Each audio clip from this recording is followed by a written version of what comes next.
વંદે માતરમ બાળકો, હવે આપણે ભણીશું. અત્યાર સુધી આપણે 1 થી 5 ચેપ્ટર સુધી પુનરાવર્તન સુધી ભણી ગયા ને મિત્રો. તો હવે આપણે ફરીથી તેનું પુનરાવર્તન કરીશું અને ભણીશું. બરાબર મિત્રો? પણ તમારે મારી સાથે વિડીયો જોવાનો છે. અત્યારે ખાલી સમજવાનું છે અને પછી શાંતિથી વિડીયો જોઈને લખવાનું છે. અત્યારે ખાલી સમજવાનું છે. બરાબર?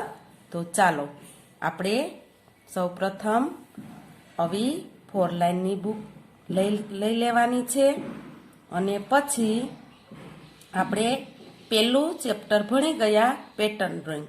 બરાબર ને? આવું ચેપ્ટર ભણી ગયા હતા ને, તો આપણે ફરી ભણીશું, એમાં પુનરાવર્તન કરીશું. તો તમારે આવી નોટબુક લઈ સૌપ્રથમ તમારે અહીં આ જોવાનું છે. વિષય લખવાનો છે, વિષયાંક લખવાનું છે, તારીખ અને વાર. બરાબર મિત્રો? તો અહીં વિષયમાં લખવાનું અંગ્રેજી આ પ્રમાણે. પછી અહીં વિષયાંક લખવાનું 1 પેટર્ન ડ્રોઈંગ. પછી અહીં આપણે તારીખ લખવાની, જે તારીખે લેસન કરતા હોય તે, અને જે વાર હોય તે. બરાબર? હવે જુઓ પ્રશ્ન 1, નીચે આપેલી પેટર્નનો મહાવરો કરો. તમારે સમજવાનું છે અને પછી તમારે શાંતિથી વિડીયો જોતા જોતા લખવાનું છે મિત્રો. તો આપણે આગળ પણ આ પ્રમાણેની પેટર્ન ભણી ગયા છીએ. યાદ છે ને? તો આપણે હવે ફરીથી યાદ કરી લઈએ. તો જુઓ, અહીં આપેલી છે ઊભી લીટી. બરાબર? તો ઊભી લીટી આપેલી છે 1, 2 ને 3 લીટીમાં. આવી 4 લાઈનની બુકમાં જ તમારે લખવાનું છે, જ્યારે લખો ત્યારે. બરાબર? તો જુઓ, ઊભી લીટી છે તો અહીં આપણે તેનું શું કરવાનું છે? પેટર્ન ડ્રોઈંગનો મહાવરો કરવાનો છે. અને પછી આ 2 ખાનાની અંદર લેખન મહાવરો કરીશું. તો ચાલો જુઓ, અહીં ટપકા આપેલા છે, તેને આપણે આ પ્રમાણે પેન્સિલ ચલાવીને શાંતિથી આ ઊભી લીટી પૂર્ણ કરવાની છે. અને પછી અહીં આપેલી જગ્યામાં 1, 2 ને 3 લીટીને અડાડીને આ પ્રમાણે ઊભી લીટી કરવાની છે. બરાબર બાળ મિત્રો? હવે ત્યાર પછી આપેલી છે ત્રાસી લીટી. તો તેમાં પણ આપણે આ પ્રમાણે લેખન મહાવરો કરીશું. અને પછી અહીં 1, 2 ને 3 લીટીમાં આપણે ત્રાસી લીટી કરીશું આ પ્રમાણે. બરાબર? ત્યાર પછી આપેલો છે અહીં ત્રિકોણ જેવો આકાર. બરાબર ને? તો તેનો પણ આપણે 1, 2 ને 3 લીટીમાં લેખન મહાવરો કરીશું. તમારે અત્યારે લખવાનું નથી, ખાલી સમજવાનું જ છે અને મેડમ કરે તે જોવાનું છે. પછી તમારે શાંતિથી કરવાનું છે મમ્મી જોડે બેસીને. પછી પાછું અહીંયા 3 લીટીમાં આ પ્રમાણે ત્રિકોણ જેવી પેટર્ન બનાવવાની છે. આ પ્રમાણે. બરાબર મિત્રો? હવે જુઓ, અહીં ચોરસ જેવી પેટર્ન આપેલી છે ને, ત્યાર પછી તો તેને પણ આપણે 3 લીટીમાં આપેલી છે તે પૂર્ણ કરીશું. આ પ્રમાણે ટપકા જોડી દેવાના છે. તમારે પણ શાંતિથી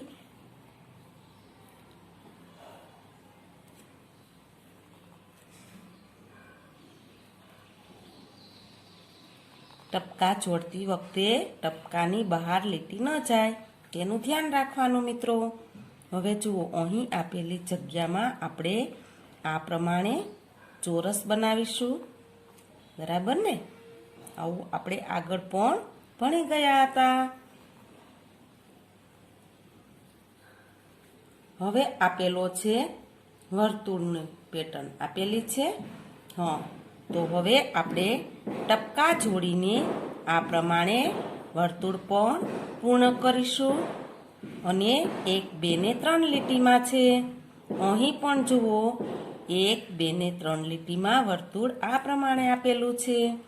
હવે આપેલી જગ્યામાં આપણે 3 ખાનાની અંદર આ પ્રમાણે વર્તુળ બનાવીશું મિત્રો. તમારે પણ આ પ્રમાણે સરસ મજાની સારા અક્ષરે નોટ બનાવવાની છે, બરાબર. હવે જુઓ, ત્યાર પછી આપેલી છે ડબલ્યુ જેવી પેટર્ન, દેખાય છે ને તમને? હા, તો તેને પણ આપણે આ પ્રમાણે પૂર્ણ કરીશું. ડબલ્યુ, બરાબર. એ પણ આપણને 3 લીટીમાં આપેલી છે. પછી અહીં આપેલી જગ્યામાં આપણે આ પ્રમાણે દોરી દઈશું. તમારે પણ શાંતિથી સારા અક્ષરે આવી સરસ મજાની નોટ બનાવવાની છે મિત્રો. પછી જુઓ, અહીં ત્યાર પછી એમ જેવી પેટર્ન આપેલી છે, તો તે પણ 1, 2 ને 3 લીટીમાં આપેલી છે.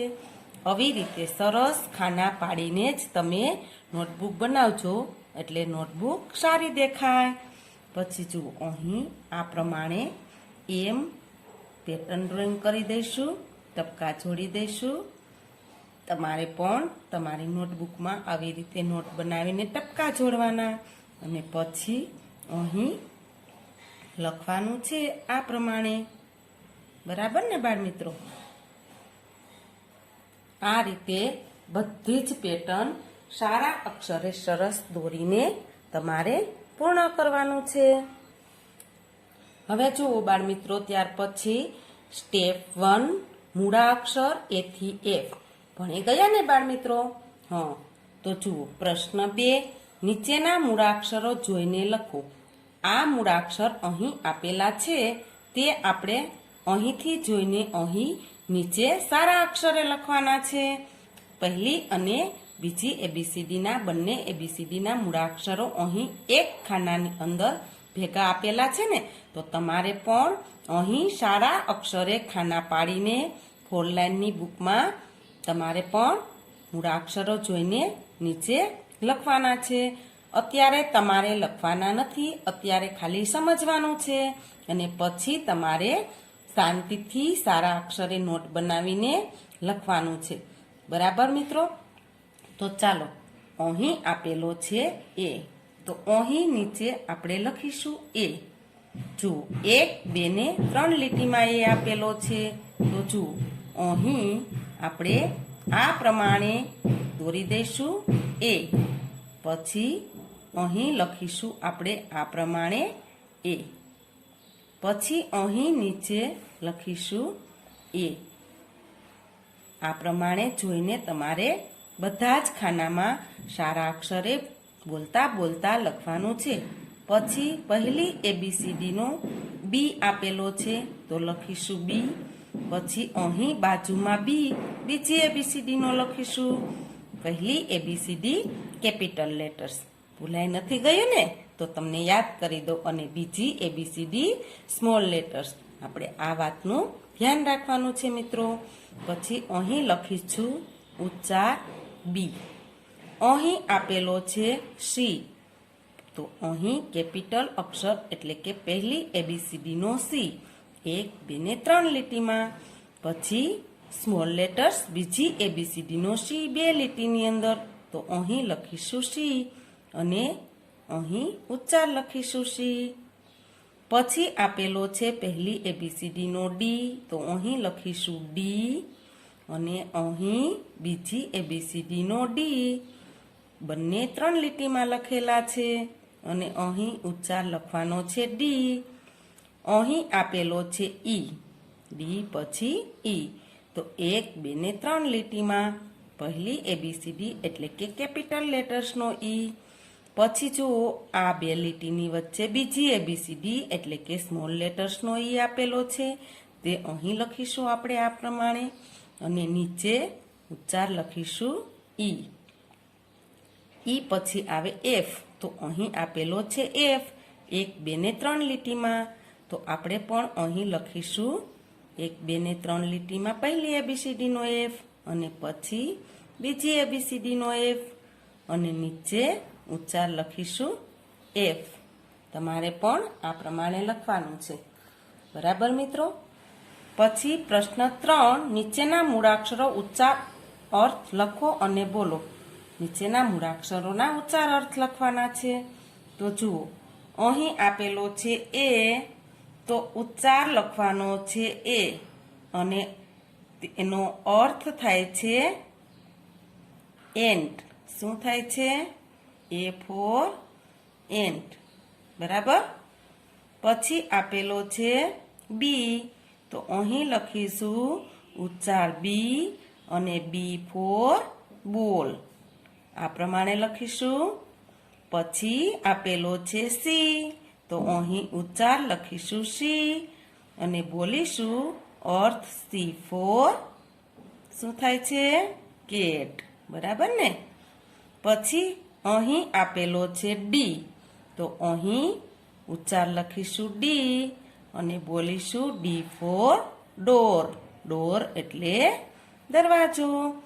પછી આપેલો છે ઈ, તો ઉચ્ચાર લખીશું ઈ આ પ્રમાણે, તો ઈ ફોર ઈગલ. તો આ પ્રમાણે લખીશું અહીં ઈગલ.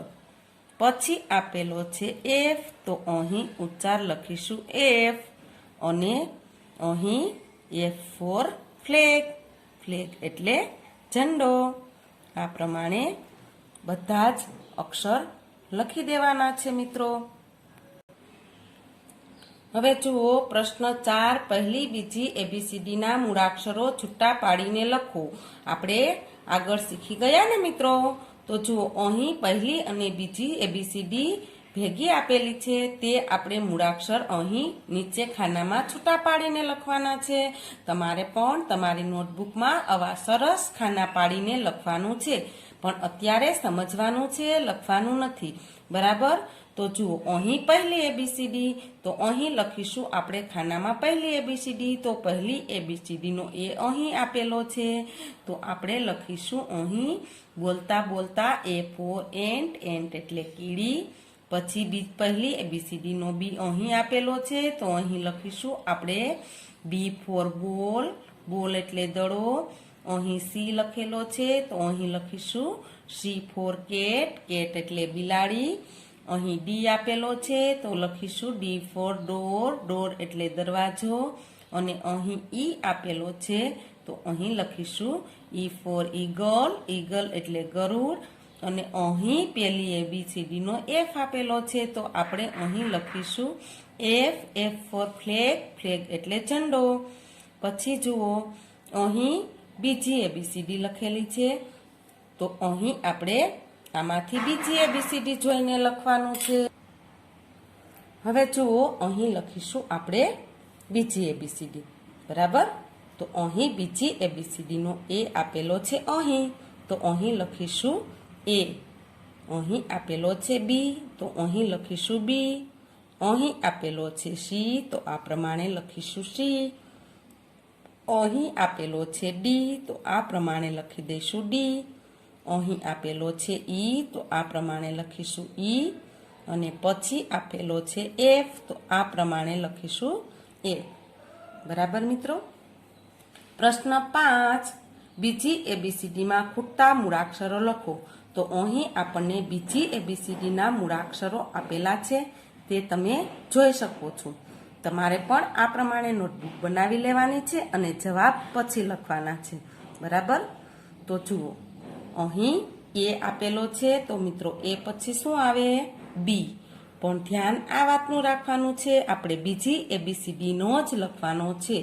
બીજી એબીસીડી કહ્યું એટલે બીજી એબીસીડી. સી પછી આવે ડી. પછી ઈ આપેલો છે, તો ઈ પછી આવે એફ. બરાબર. હવે જુઓ પ્રશ્ન 6, આપેલા મૂળાક્ષરની પહેલાનો અને પછીનો મૂળાક્ષર લખો.